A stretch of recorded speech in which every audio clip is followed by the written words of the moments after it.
Армысыздар ма, құрметті студенттер? Бүгінгі тақырыбымыз осы суретшілерге кәсіпкерлік нәрсені қалай жасауға болады екенін айтқым келді. Яғни біз суреттерді саламыз. Суреттерді салған кезде біз оны сатамыз ғой. Немесе бизнес ашқымыз келетін шығар. Сол себептен сол жайында айтқым келген еді. Енді Қазақстанда кез келген дүкен ашқыларымыз келсе, оның бизнес жоспарын көрейік. Бірінші, біз суретшілерді, студенттерді немесе кескіндеме әуесқойларын жоғары сапалы кескіндеме құралдармен және материалдармен қамтамасыз ету үшін кескіндеме жабдықтарды мамандандырылған дүкен ашуды жоспарлауға болады.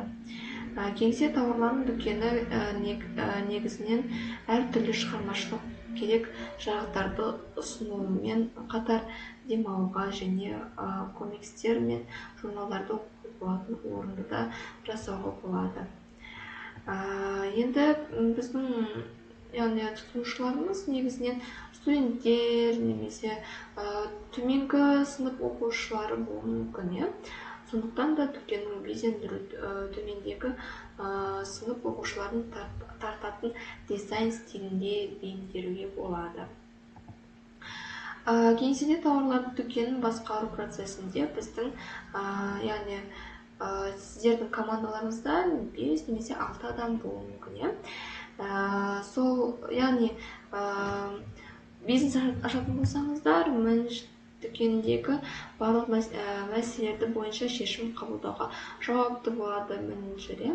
Ал кассир ол негізінен тұтынушыларды тексеру қызметіне жауап береді. Үшінші, даяшы тұтынушыларға өнімдерді таныстыруға жауапты және оларға өнім қолданбалы бағалар және тағы да басқа тауарларды кейбір сұрақтарға жауап береді.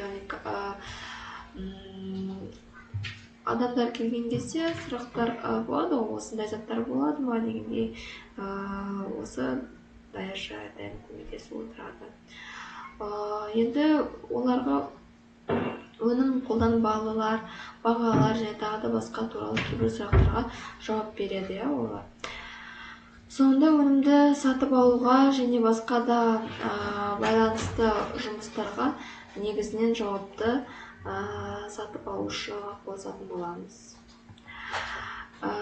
Біздің, яғни егер де бизнес ашатын болсаңыздар, оның басты мақсаттарының бірі ол тұтынушыларды жинау болады. Ол пайдадан түсетін кіріс уақытша екінші орында болады. Бірақ бұл сіздердің шығынды бизнесті бастаймыз дегенді білдірмейді. Тек алдымен біз клиенттерді тарту керекпіз, өзімізге дүкеннің жұмысын жалғастыру мүмкіндігін қамтамасыз ету үшін бірінші кезекте тұтынушылар болу керек. Енді нақты талдауға кірісетін болсақ, нарық сұраныстары, және Қазақстанда үлкен өнер қауымдастығы бар және көркемдік білім үнемі дамып келеді.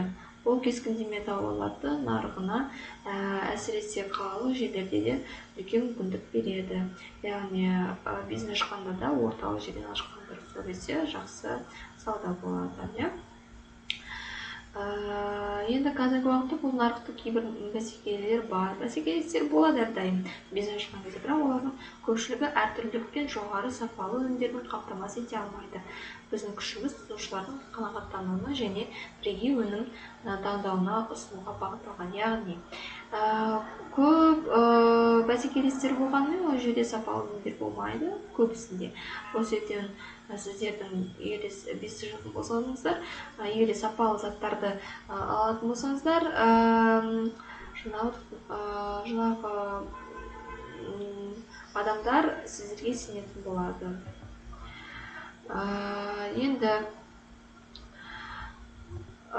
дүкен жұмысының күйі бұл жерде яғни сағат 8-ден бастап 10-ға